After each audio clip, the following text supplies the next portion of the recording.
بسم اللہ الرحمن الرحیم۔ آپ کے برین کے اندر اتنی طاقت ہے کہ آپ کینسر کی بیماری کو ختم کر سکتے ہیں برین کے پاور کی، مگر اس میں آپ کو کس چیز کی ضرورت ہے؟ میڈیٹیشن کی ضرورت ہے۔ میڈیٹیشن کیا ہے؟ ایک نقطے پر اپنے دماغ کو مرکوز کرنا، فوکس کرنا ایک نقطے پر، بس اللہ کا کوئی نام لے لیں۔ آپ دیکھیے یہ کس نے سکھایا ہے؟ دعائے کمیل میں مولا علی نے سکھایا، یا رب یا رب یا رب یا رب۔ پھر دعا ابی حمزہ صومالی میں یہ میڈیٹیشن اہل بیت نے سکھائی ہے ہمیں۔ امام زین العابدین علیہ الصلوۃ والسلام دعا ابی حمزہ صومالی میں کہتے ہیں کہ یا رب یا رب یا رب یا رب اتنی مرتبہ کہو کہ تمہاری سانس منقطع ہو جائے، یعنی آدھا منٹ آہستہ آہستہ اور بڑھائیں۔ یہ کہ ایک نقطے پہ اپنی توجہ کو مرکوز کرنا، اس سے کیا ہوگا کہ آپ کے برین کی طاقت بڑھے گی، آپ کے برین کے اندر ایک پاور آ جائے گی، اور وہ اتنی پاور زیادہ ہے کہ آپ اپنے بدن کے اندر کسی بیماری کا علاج کر سکتے ہیں، حتیٰ کہ کینسر، وہ لا علاج بیماریوں کا علاج بھی کر سکتے ہیں۔ میں نے عرض کیا کہ باڈی مائنڈ میڈیسن امریکہ میں 40 یونیورسٹیوں میں ڈپارٹمنٹ کھل چکے ہیں، اور ثابت ہو چکا ہے کہ کینسر کا سب سے بہترین علاج میڈیٹیشن ہے۔ اب یہ میڈیٹیشن کیا ہے؟ نماز کیا ہے؟ نماز بہترین میڈیٹیشن ہے، مگر ہم عمل نہیں کرتے۔ نماز پڑھتے ہیں مگر حضور پاک نے کہا 2 رکعت نماز توجہ سے پڑھو، جنت کا میں ذمہ دار ہوں، مگر ہم اکثر نماز بغیر توجہ کے پڑھتے۔ دیکھیے یہی میڈیٹیشن یعنی حضور قلب۔ حضور قلب یعنی ایک نقطے پر جب نماز پڑھیں تو خدا سے گفتگو کر رہے ہیں، خدا سے بات کر رہے ہیں، اسی نقطے پر اپنی توجہ کو مرکوز کرنا۔ اس کے کتنے فوائد، بے پناہ فوائد۔ آج سائنس سے ثابت ہو چکا ہے کہ اگر آپ میڈیٹیشن کریں یعنی ایک نقطے پر توجہ کو مرکوز کریں۔ اب یہ لوگ جو ہیں دنیا دار وہ کیا فضولی میڈیٹیشن کرتے ہیں، بھئی اپنے سانس پہ توجہ کریں کہ سانس میری نکل رہی آج، چلیے کیونکہ اللہ نے برین کو خلق ایسے کیا ہے، دنیاوی تھوڑا بہت فائدہ ہوگا مگر معنوی روحانی سول کے پاورز ڈسکور نہیں ہوں گے، مائنڈ کے ہو جائیں گے، وہ بھی ایک محدود کہ اگر سانس میری نکل رہی اس کی طرف میں مرکوز کروں توجہ کو، جو بدھسٹ لوگ بعض لوگ کرتے ہیں، تو مائنڈ کے کچھ پاورز ڈسکور آپ کر لیں گے، معلوم ہو جائیں گے، لیکن معنوی روحانی طور پہ نہیں، سارے پاورز بھی نہیں ہوں گے۔ لیکن ہمیں جو اہل بیت نے، اسلامک سائیکالوجی نے جو میڈیٹیشن سکھائی ہے وہ با معانی ہے، یہ بے معانی ہے، بھائی سانس آ رہی ہے نا اس کی طرف توجہ کرو، اس کا بھی لوگ فائدہ لے رہے ہیں، اس سے بھی کینسر کا علاج ہو رہا ہے۔ تو اگر ہم یا رب پروردگار کی طرف توجہ کریں گے تو آپ دیکھیے کہ دنیا میں بھی فائدہ ہوگا، آخرت میں بھی فائدہ ہوگا۔ اب اس کے فوائد دیکھیے، میڈیٹیشن کا فائدہ آج سائنس سے ثابت ہو چکا ہے کہ میڈیٹیشن اگر آپ دن میں 5 مرتبہ 3 مرتبہ 4 مرتبہ میڈیٹیشن کرتے ہیں، کم سے کم اس کا ٹائم جو 20 منٹ ہے، ایک توجہ ایک نقطے پر مرکوز کرتے ہیں، تو آپ کا برین جو ہے بہت پاورفل ہوگا۔ کیا پاورفل ہوگا؟ حافظہ، میموری آپ کی بڑھ جائے، کبھی آپ بھولیں گے نہیں، آپ خطا نہیں کریں۔ پتہ ہے بھولتے کیوں ہم؟ یہ نہیں کہ حافظہ کمزور ہو جاتا ہے، کیوں کمزور ہو جاتا ہے؟ کہ ہم اسے یوز صحیح نہیں کرتے۔ مثال کے طور پر کوئی بھی کام آپ کر رہے ہیں، مثلا گاڑی چلاتے ہیں تو پہلے توجہ ہوتی ہے، آہستہ تو توجہ کم ہو جاتی ہے۔ جب بھی کسی چیز کو آپ انجام دیں، غفلت میں انجام دیں، تو یہ حافظے کے لیے نقصان دہ چیز ہے۔ اب جیسے بڑی عمر ہو جاتی ہے تو بہت ساری چیزیں ہم عادی ہو چکے ہیں، اب نماز ہم 20 سال سے پڑھ رہے ہیں، ہم توجہ نہیں دیتے، پتہ نہیں پڑھتے جا رہے ہیں اور صحیح بھی پڑھتے جا رہے ہیں، لیکن توجہ نہیں کہ کیا پڑھ رہے ہیں، کیا کہہ رہے ہیں۔ تو توجہ نہ دینا سبب ہے کس چیز کا؟ حافظے کی کمزوری کا۔ لیکن اگر توجہ دے کر کوئی بھی کام کریں اور حضور رہے، یعنی ایک نقطے پر آپ کی توجہ رہے، تو یہ چیز کیا ہے؟ آپ کے حافظے کو انکریز کرتا ہے، ڈیولپ کرتا ہے۔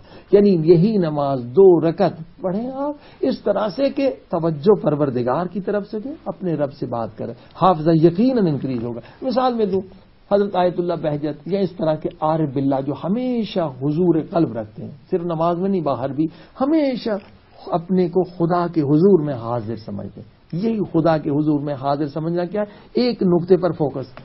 کبھی کسی آدمی نے 40 سال بہجت نے مرحوم نے نماز پڑھائی، کسی نے بھی نہیں دیکھا کہ کبھی انہوں نے نماز میں غلطی کی ہو، کہ 2 رکعت کو 3 رکعت کہا، جیسے اکثر ہم لوگ غلطیاں کرتے ہیں، اشتباہ کیا، قطعاً نہیں۔ اور یہ حدیث ہے، حضور پاک صلی اللہ علیہ وسلم فرماتے ہیں کہ جو غافل ہوتا ہے، اللہ سے غافل ہو جاتا ہے جو بندہ، ایک نقصان اسے کیا ہوتا ہے کہ وہ خطا پہ خطا کر. یعنی آج جو ہم خاطی ہیں، یعنی نہ صرف حافظے میں خطا، زندگی کے معاملوں میں بھی ہم خطا کرتے ہیں کیونکہ ہم خدا سے ڈسکنیکٹ ہو گئے. جب تک ہم خدا سے کنیکٹ ہیں، کیا ہے ہمارے پاس نور ہے، یہ کنیکشن نور ہے. اب یہ بلب جل رہا ہے، کیوں جل رہا ہے؟ کیونکہ پاور سے کنیکٹڈ ہے. اسی طرح سے انسان کے اندر اللہ نے جو روح دی ہے وہ ایک بلب کی طرح ہے، ایک روشنی کی طرح ہے، ہدایت کی طرح ہے. مگر یہ روشنی کب دے گی؟ جب خدا سے کنیکٹڈ ہے.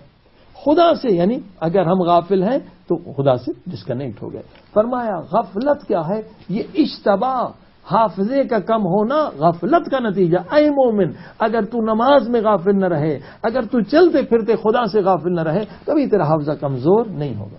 اور دوسرا نقصان غفلت کا کیا ہے؟ حضور پاک کی حدیث ہے، دل سخت ہو جاتا ہے، نماز میں مزہ نہیں آتا، ذکر میں مزہ نہیں آتا، قرآن پڑھنے میں مزہ نہیں آتا، قساوت قلب میں اضافہ ہوتا ہے. غفلت کا دوسرا سبب.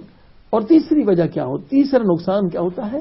جب انسان غافل ہو جاتا ہے پروردگار سے تو فضولی کاموں میں اپنی زندگی برباد کرتا ہے، جس کا نہ دنیا کا فائدہ نہ آخرت کا فائدہ. مثلا بحثیں دیکھ رہا ہے، پولیٹیکل بحثیں وہ ختم نہ ہونے والی دیکھ رہا ہے، فٹ بال دیکھ رہا ہے، یعنی وہ اعمال کرتا ہے جس کا نہ دنیا کا فائدہ نہ آخرت کا فائدہ. یہ غافل کو تیسرا نقصان یہ ہوتا ہے.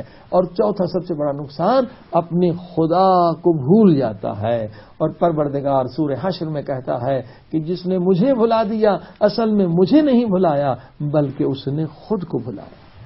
اللہ اکبر، اللہ اکبر. اب قرآن جب بھی پڑھتے ہیں تو قرآن میں ایک آیت کئی مرتبہ مختلف انداز سے نظر آتی ہے کہ جہنم میں جانے کا سبب کیا ہے؟ غفلت ہے. جہنم میں جانے کا سبب بھی غفلت ہے. یعنی انسان جو غافل ہے وہی جہنم میں جاتا ہے. اب یہی حضور یعنی ہمیشہ نماز میں ہمیشہ فوکس رکھیں، جو بھی کام رکھیں. اگر آپ دفتر میں بیٹھے ہیں اپنے کو خدا کے حضور میں حاضر سمجھیں، بازار میں جا رہے ہیں فوکس خدا کی طرف ہو. اس کے فوائد کتنے ہوں گے؟ بے شمار فوائد ہوں گے. عزیزان گرامی، اگر ہمیشہ حالت حضور رہے، ایک آپ کی میموری حافظہ شاندار ہوگا، کوئی مقابلہ نہیں کر سکے گا.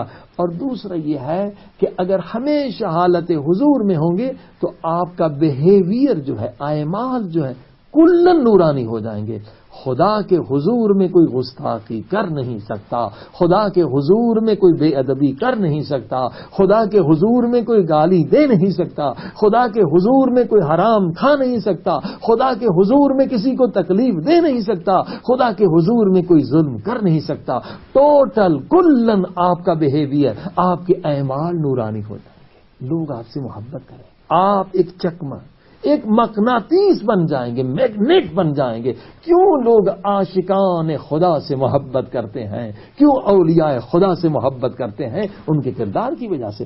آپ ایک میگنیٹ بن جائیں گے، مقناطیس بن جائیں گے، لوگوں کو کھینچیں گے اپنے کردار کی وجہ سے. اور اس کے علاوہ فائدہ کیا ہے؟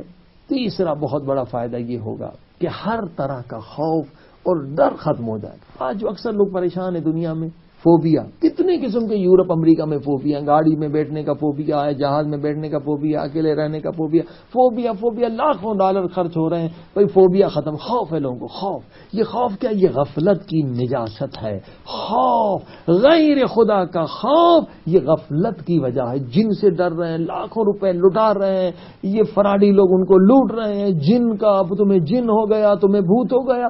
کوئی جن بھوت انسان پہ کنٹرول نہیں کر سکتا، لیکن یہ جہالت کی وجہ سے، غفلت کی وجہ سے ہزاروں خوفوں میں مبتلا ہے. نوکری جانے کا خوف، یہ جانے کا خوف، یہ سارے خوف ختم ہو جائیں گے اگر حالت حضور پیدا ہو جائے. اور چوتھا فائدہ میں نے عرض کیا کہ ہیلنگ یعنی یہی علاج. اگر حضور کی فوکس حالت ہے، آپ ہر بیماری کا علاج کر سکتے ہیں.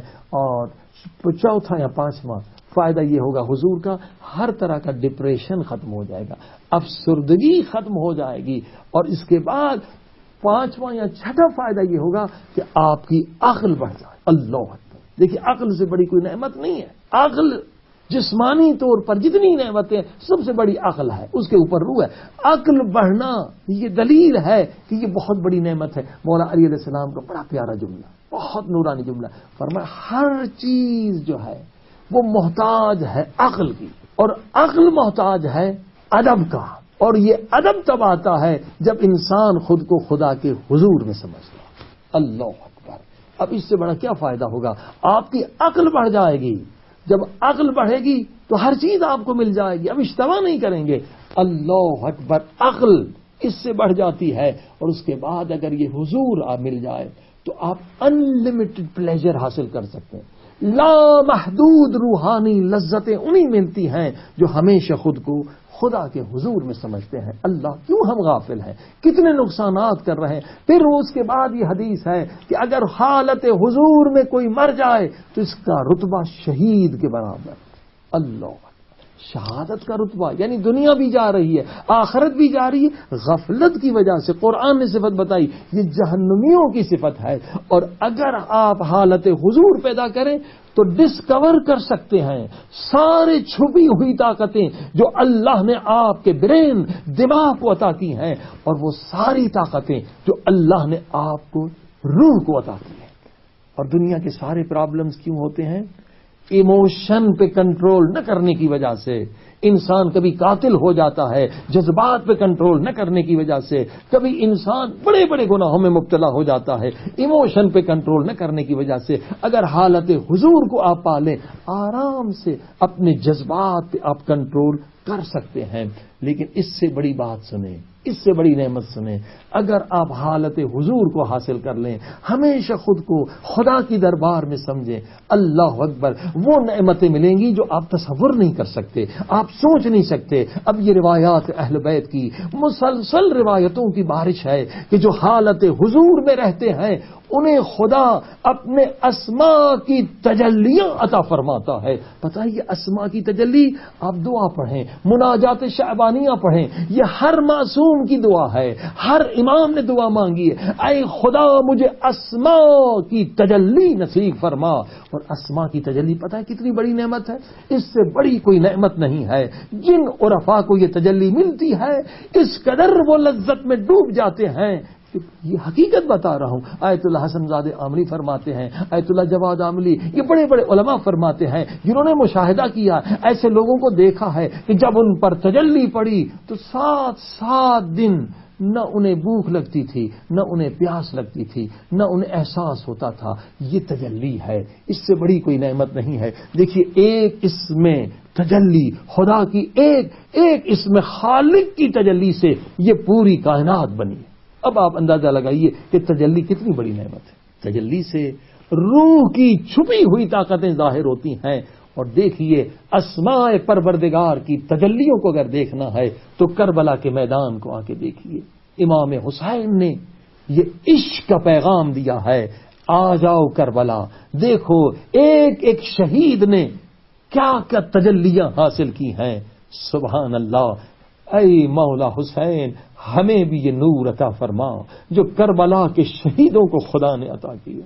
اے خدا ہمیں اپنا حضور نصیب فرما، ہمیں اپنی محبت کا نور نصیب فرما، ہمیں اپنے اسماء کی تجلیوں کا نور عطا فرما. السلام علیکم ورحمۃ اللہ.